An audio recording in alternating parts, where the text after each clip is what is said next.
Queridos irmãos, concluímos hoje os trechos da segunda carta aos Coríntios, que a liturgia prevê que lêssemos nestas 2 semanas do tempo comum.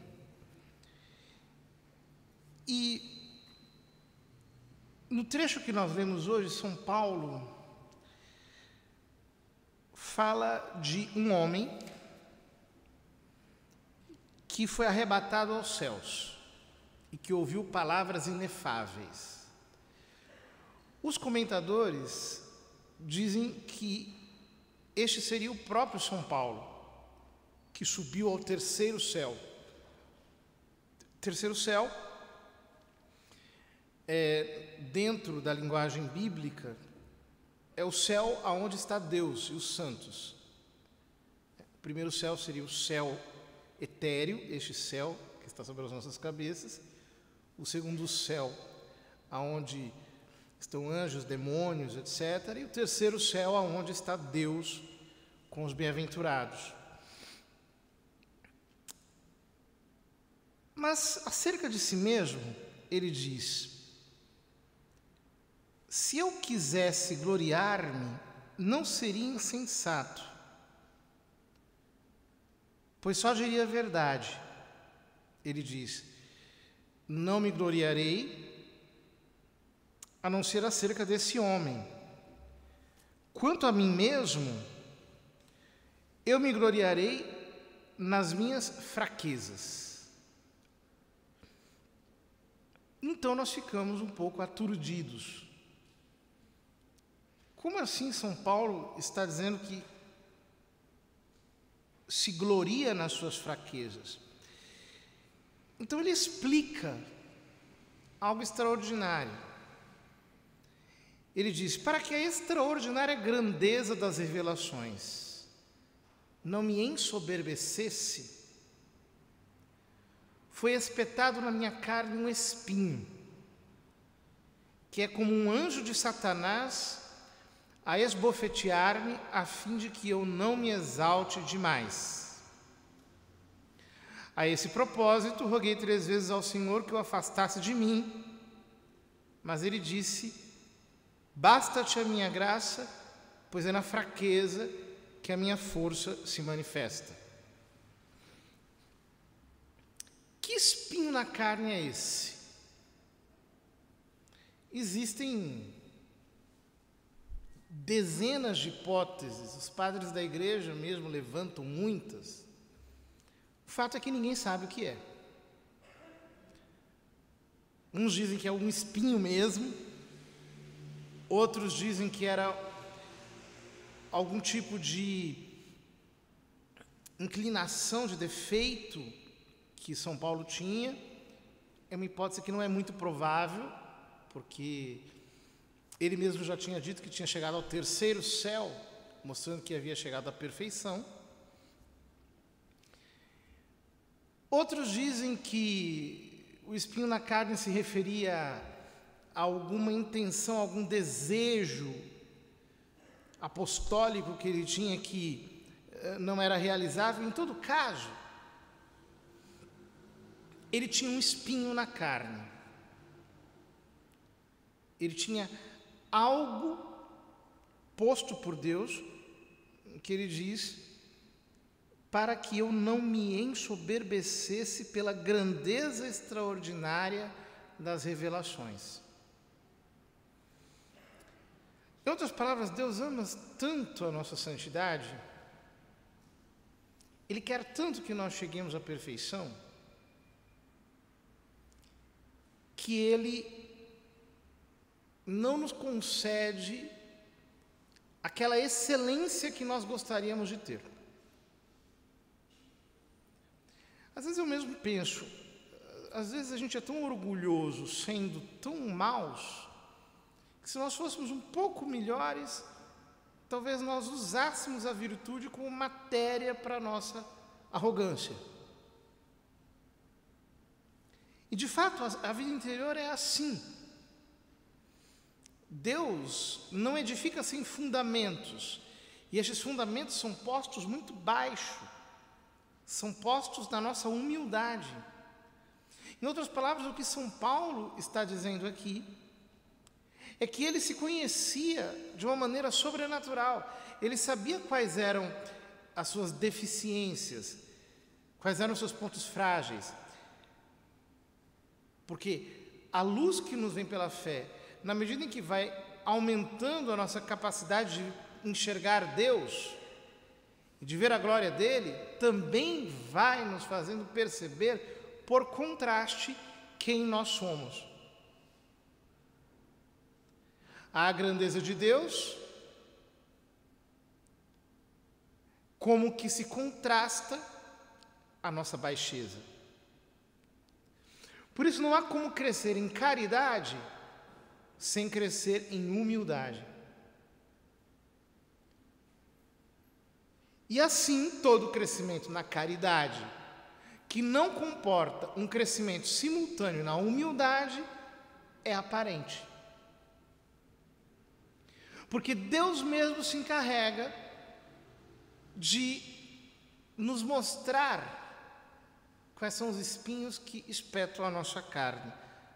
E São Paulo diz: eis porque eu me comprazo nas minhas fraquezas, nas injúrias, nas necessidades, nas perseguições, nas angústias sofridas por amor de Cristo. Eu me gloriarei das minhas fraquezas, para que a força de Cristo habite em mim. Pois quando eu me sinto fraco, é então que sou forte. Os santos eram homens que entenderam, que viveram isso profundamente. Na medida em que eles iam crescendo na vida interior, eles iam perdendo o controle sobre quem eles eram e iam percebendo mais e mais o abismo do seu próprio nada. Entender isso nos ajuda a cooperar com a graça de Deus. Ao contrário, não entendê-lo nos fará encarar a vida espiritual como se fosse uma espécie de clínica estética, em que nós ficamos vaidosamente sempre tentando nos embelezar, usando a graça como recurso para nos sentirmos melhores e mais seguros em nós mesmos. Deus precisa desmontar tudo, Ele tem que derrubar completamente as nossas presunções. E isso dói. De fato, é um espinho encravado no fundo da nossa carne, diante da qual continuamente Deus nos vai repetindo: basta-te a minha graça, porque é na tua fraqueza que o meu poder, que a minha força se manifesta. Não há outro caminho, mas o caminho da humildade é um caminho difícil. Por quê? Porque nós precisamos perder completamente toda a segurança que nós temos em nós mesmos.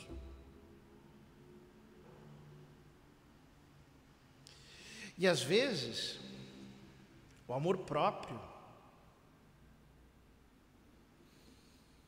é uma doença tão crônica, tão alastrada, tão incrustada no fundo da nossa alma, que nós não conseguimos de verdade nos livrar dele. São Paulo diz: por isso evito gloriar-me, para que ninguém faça de mim uma ideia superior àquilo que vem em mim, ou que ouve de mim. Exatamente o contrário do que todo mundo faz nos nossos dias. Todo mundo quer dar uma ideia superior de si. Então, as pessoas se sentem importantes, acham que têm opiniões relevantes, gostam de mostrar-se muito melhores do que elas são, gostam de aparentar uma virtude que não existe nelas, de usar um discurso totalmente impostado. É uma praga isso. É uma verdadeira praga que mata a nossa vida espiritual. A humildade é feita de naturalidade, de simplicidade. Ou seja, de sermos os mesmos diante de Deus e diante dos outros.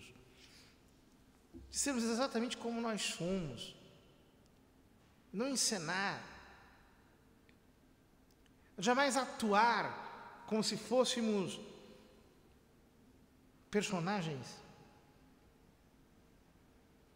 mas deixarmos que a verdade sobre nós mesmos venha à tona e talvez até nos assuste.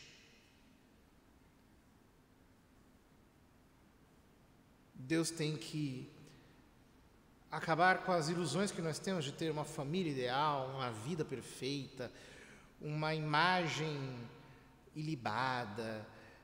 Ele precisa fazer isso muitas vezes, e às vezes o único processo para nos tornar humildes que a providência divina encontra é terrivelmente doloroso, porque nós não abrimos mão da nossa vaidade desgraçada.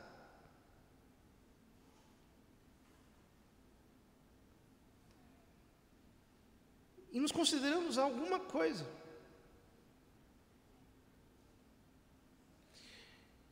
Há uma santa que eu gosto demais, que é Santa Miriam de Jesus Crucificado, carmelita. Ela se chamava a si mesma de Le Petit Rien, o pequeno nada.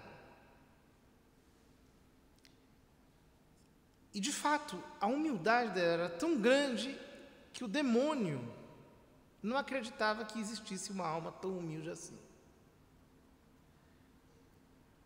Então, ele pediu a Deus para possuí-la durante um mês, monja carmelita. Ela ficou possessa. Já nos primeiros dias de possessão,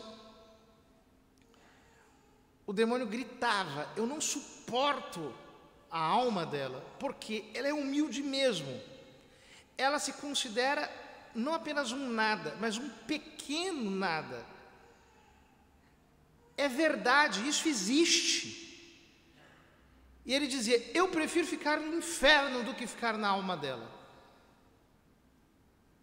De tanta repelência que ela lhe causava. Mas ele, por castigo divino, ele teve que ficar um mês nela. Depois ela ficou possessa pelo anjo da guarda. O anjo da guarda ficou 3 dias nela e trouxe revelações maravilhosas. É o único caso na história da igreja de alguém que ficou possesso por um anjo de Deus, porque era humilde. Nós precisamos destruir esta vaidade que nós temos, nos acharmos melhores, de não admitirmos que os outros sejam melhores do que nós, de não admitirmos perder, de acharmos sempre que nós temos que estar na crista da onda, de sermos sempre considerados, de querermos usar a graça de Deus para nos sentirmos melhores conosco mesmos. Nós temos que nos ver como nós somos, na nossa indigência.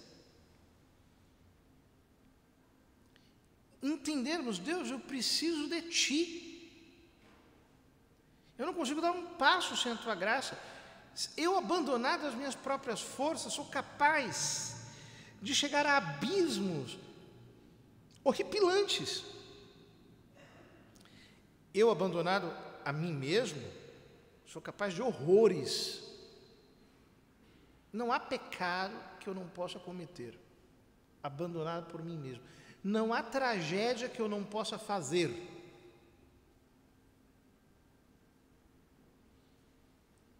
Ainda mais com a ajuda do demônio. Esses dias me contaram que tem um homem aí que andou matando pessoas e que se escondeu, e tinha polícias e polícias atrás e não conseguiam achar, né? Porque o homem está lá com o demônio, pacto com o diabo, não acha, a polícia inteira sendo feita de trouxa. Com a ajuda do diabo, então, nós somos capazes de fazer coisas horríveis, espantosas. E contemplar esse abismo da nossa miséria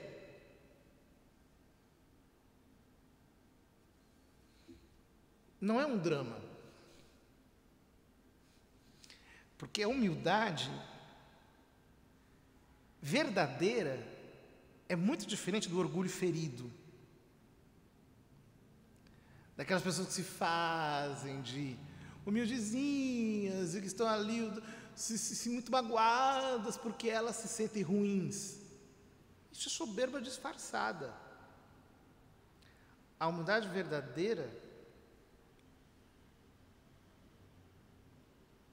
é a de quem é cético em relação a si. Sabe, com toda a clareza, que é capaz das piores vergonhas e que não se magoa por isso, porque sabe que esta é a verdade acerca de quem ele é. O humilde é aquele que pode dizer: eu sei quem eu sou, porque Deus me fez ver que eu sou capaz de realmente coisas monstruosas. Que Deus nos ajude, porque é justamente quando nós estamos fracos que nós nos entregamos a Deus e que nós gritamos: Senhor, socorre-me, acode-me, vinde em meu auxílio. É quando nós estamos assim, sem recursos, que nós vamos aos pés da Santíssima Virgem e dizemos: a vós suplicamos, gemendo e chorando, neste vale de lágrimas, nós degredados, exilados, filhos de Eva. É só quando nós nos vemos assim, que nós podemos chegar diante de Nossa Senhora e dizer: olha aqui, o que eu sou? Se a senhora não me ajuda, se a senhora não intercede por mim, eu vou para o abismo, eu vou me condenar.